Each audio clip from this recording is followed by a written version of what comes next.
If I were starting a t-shirt sublimation business, this is exactly what I would get.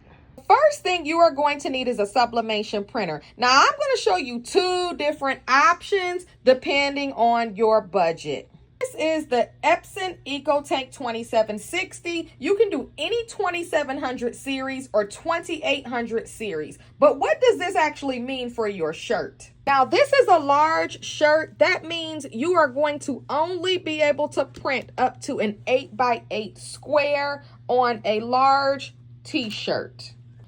It's actually perfect if you are doing kids t-shirts or even small t-shirts, but when it gets into the bigger sizes, not so good.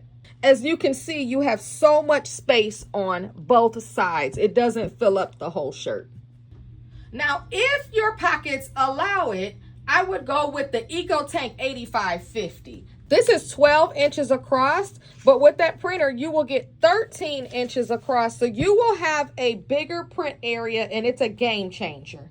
Now, if you're going to be doing sublimation, when your printer arrives, you are not putting the ink in it that came with your printer. You are going to fill it with special sublimation ink. Sublimation ink is what makes the magic happen, not that regular ink. This company is not in business anymore, but you cannot use regular paper. You need to get a good sublimation paper. Myself, I do really like A-Sub. Sublimation paper has a special coating on it. It will hold the ink so your heat press will transfer your image onto the shirt. Regular paper is a wasted shirt. Now let's talk about your shirt, because this is where a lot of beginners mess up.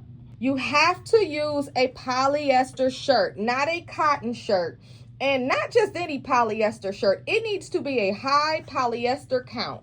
Polyester shirts have a special coating on it. Not just any polyester shirt. It needs to have a high polyester count. Personally, I don't use anything under 90% polyester. Polyester material has a coating on it that grabs onto the sublimation ink and it makes your colors pop. If you use a low polyester count shirt, your colors will come out dull and washed out. Now you're going to need a heat press. I started in my kitchen with this buddy right here. This is a 15 by 15 hand heat press. But heat presses are really cheap right now. And you can get a heat press on Amazon for around $200. Something big like this. This is a clamshell heat press. Now this heat press is a 24 by 16, but you can definitely start off with a regular 15 by 15 heat press for around $200. Either heat press you get, it will get the job done, but you need to have a heat press of some sort. You're going to need some heat tape. It doesn't matter if you get the blue or the brown. It works the same. Just don't get these little skinny ones. They are hard to tear. Try to get something that's a little bit thicker. You're going to need some butcher paper. The butcher paper, or they call it blowout paper sometimes, it goes on top or on the bottom of your heat press so the images don't transpose onto each other because it is ink.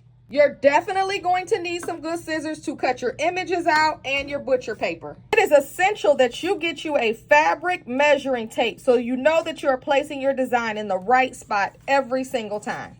If you don't want your stuff to burn, you are going to get you a heat gun. My temperature is not the same that it says on my actual LCD screen down there. I have had this issue with 3 different heat presses. So to make sure that you are correct with your heat, it is essential that you have one of these.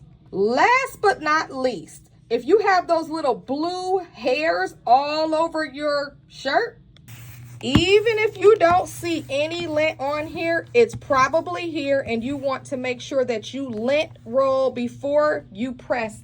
Now, if you're a beginner and you want me to send you the full starter PDF with all of the links, I need you to type the word starter in the comments and I am going to DM it to you. All right, bye.